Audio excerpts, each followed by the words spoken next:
Hey guys, I have a simple question. Is this brand new, dare I say, refreshed Audi S3 the perfect small, sporty sedan? And what I mean by that is, as you know, Audi has these cars in three flavors. There is the A3, there is this Goldilocks S3, and of course there is the much more track-focused RS3. In this video, I'm going to give you a complete walk around. I'm going to show you what's inside. We're going to go under the hood, and we're going to talk about, did Audi improve this enough to make it the best small, sporty sedan? So let's start with the competition. There are really only three cars this competes with.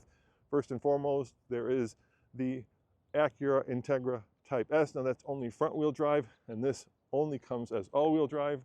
There's a BMW M235, and last but not least, there is a Mercedes CLA, not quite the AMG version because that would be the RS3 competitor, but those are the cars that fit into this category.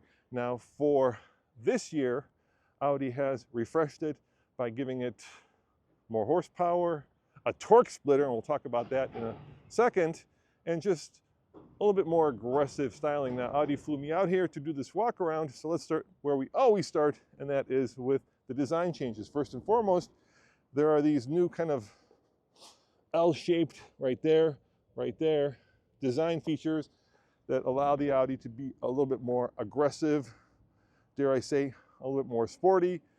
Standard in the S3 are 18-inch wheels. Here we've got the bigger 19-inch wheels, which really fill out that wheel well very nicely. And of course, in the back, you have much more aggressive taillights, once again, much sportier, and these lovely quad exhausts with a much more aggressive and sporty splitter. Now the real changes come underneath the skin, so let's talk about that, because when you refresh a car, you make it more expensive, and in this case, Audi has increased the price of this Goldilocks mid-range S3 by $1,300. So it starts at about, give or take, $40,000, depending on how you equip it. And under the hood, for that additional $1,300, they have given you more power and more performance. Now that is a 2-liter turbo, which now produces 22 more horsepower for a grand total of 328, powering all four wheels through a 7-speed automatic, producing 295 pounds worth of torque, which increases the power and gives you a better 0 to 60 time in the 4.4 second range, according to Audi, with a, I believe it's electronically limited top speed of 155, as is the way with German sedans. Now, if you jump up to the RS3, you get a higher top end speed, but let's not talk about that because we're here to talk about this. Now, the big news is that from the RS3, the new S3 has gotten what Audi calls a torque splitter, which is a trick differential, basically real torque use that allows you to steer the car not by braking the inside wheel when you're going around a corner, but by speeding up the outside wheel, or vice versa. If the car starts to slip, then you could send more torque to the inside wheel on the corner, which straightens it back out. Now that allows for, according to Audi, much more fun in corners and much better handling. And for a car that weighs about, give or take, 3,500 pounds, you know, that's not bad. Now, once upon a time, my favorite cars were these small, sporty sedans. I mean, my very first sports car was the BMW M3, but this is going back to the E36 era. And since then, of course, you know that these sedans have gotten much bigger. The current M3 is what the M5 used to be. The M5 is what the M7, anyway. You know what I'm talking about. So I love the fact that Audi has kind of retained the same sportiness and the same size, and making this not too heavy and not too bulky and not too big, which makes for a much more fun driving experience. Now let's look at the interior. They also have improved that. So I'm gonna come in here and I'm gonna zoom this out a little bit so you have a better sense of what the interior looks like. And this is very Audi. In other words, very, very nice and sporty and, dare I say, luxurious and expensive at the same time. Audi is the king of building cars that make you feel like you're getting something that's expensive and precious and very German. And I do love that about this car. Now I'm putting it here into the shade so I can show you the interior. So we do have a new transmission selector, which is actually very easy to use. Park is right there. Start stop button. And one of my favorite things about this car is just the precise fit and finish that Audi has done here. These are a little bit new as well. And I love these little details, the stitching, the S in the seat. It just all feels very expensive. It has this kind of, should we call it a hybrid sunroof? Not too big, not too small. That's, you know, with this manual screen, which is very nice. You don't have to screw around with any weird buttons. And for the most part, speaking of buttons, actually, let me keep it on. It does have real buttons. Look at that, real HVAC buttons, real buttons for the driver select. We'll get to that in a second. A nicely leather-clad steering wheel, real knobs and buttons on the steering wheel, real levers and turn signals. One of the reasons I'm saying that is, of course, for a while there, Audi was the king of coolio. In other words, they bottled cool, and then kind of Tesla came along and brought in this kind of design minimalism that in a way took a lot of customers from Audi. But you know, they stuck with real buttons for the most part and real levers, and I really appreciate that because they're just so intuitive. One of the nice features, listen up Volkswagen, 4 window switches. What a concept. Unlock and lock doors by the door handle. What a concept.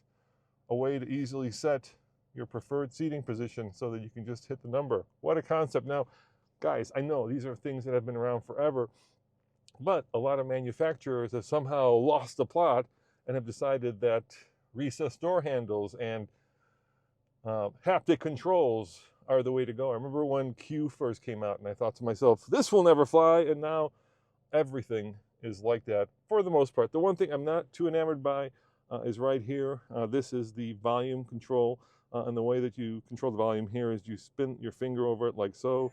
I don't want to turn that on, and that's going to be rather tricky when you're driving, but you do have, you know, a good size screen, not too big, not too small, Apple CarPlay, Android Auto, and then this very clean and I would say elegant instrument panel, which is relatively easy to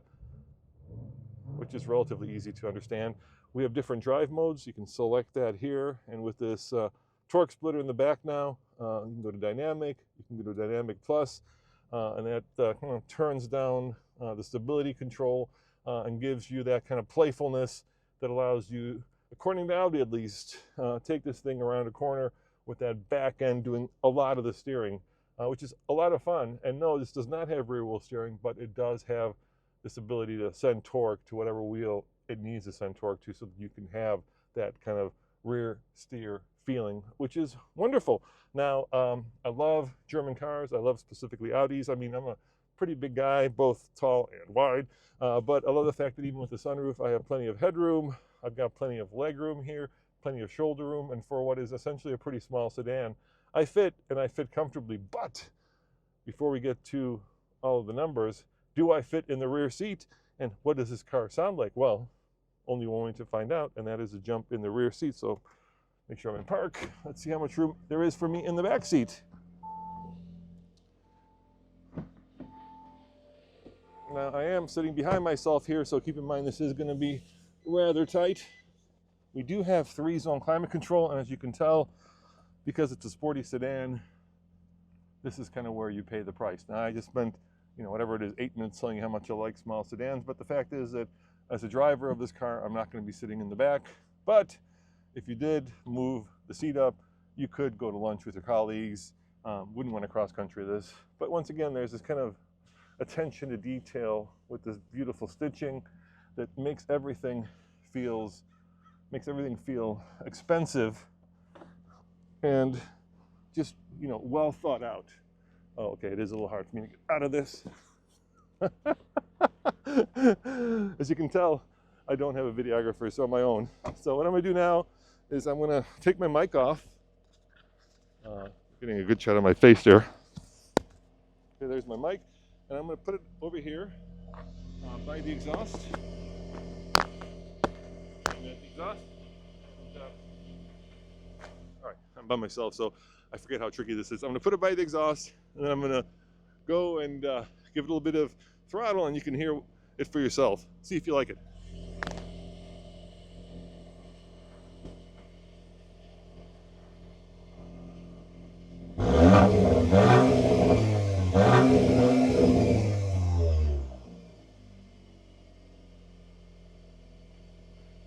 Now, what do you think? Is that something that makes you happy? Is a 4-cylinder turbo the way to go with these cars? Does it live up to its racetrack ready looks? Let's see how much room is in the back here. Oh, look at this cute little spoiler. How cute! Just a baby spoiler, also painted in Python red. Nice. There's my bag. You know, good size. It's pretty deep back there. If you're looking for the utility of an SUV or crossover, you're probably barking up the wrong tree. And let's see what's under here. Look, we have a battery, good for weight distribution. Under there is a tire inflator.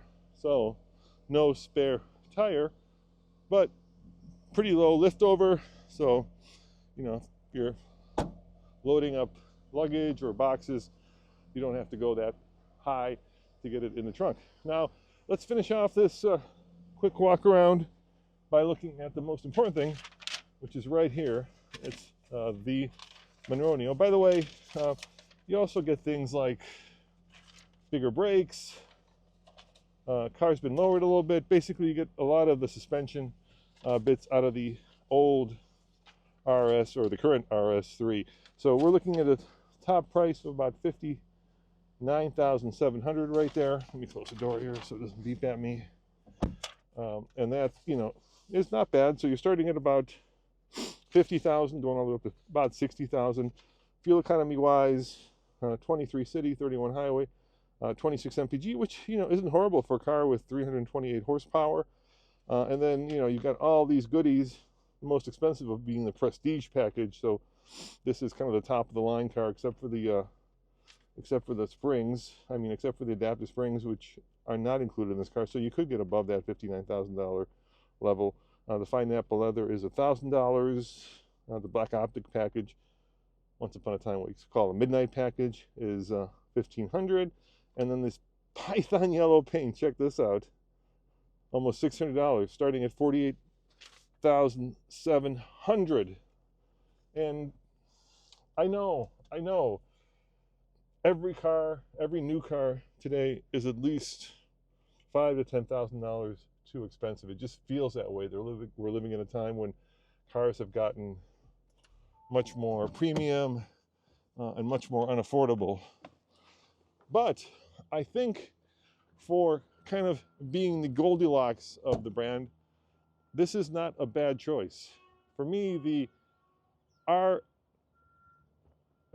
model, RS3, as opposed to the S3 model, is maybe just a little too dynamically aimed at track work. And as much as I like driving cars, I don't necessarily love tracking cars. And yes, you do kind of want the top dog of the brand, but then you have to pay for it. And this vehicle, which, as I said, sits right in the middle, might be the perfect choice if you want something that's quick and sporty and fast, but doesn't carry all the baggage of a car that has a much, let's say, track-focused ride. Anyway, I hope you've enjoyed this kind of first look at the new Audi S3. And I will be driving it, but that review is still coming. So head on over to alltfl.com for more news, views, and of course, real-world Audi S3 reviews. And I was so terrified that the train from kind of southern San Diego that goes up to LA was going to come through here, and all we got was a guy driving a pickup truck way too fast in the parking lot. So it's all good, and yeah, I shall see you next time. Ciao.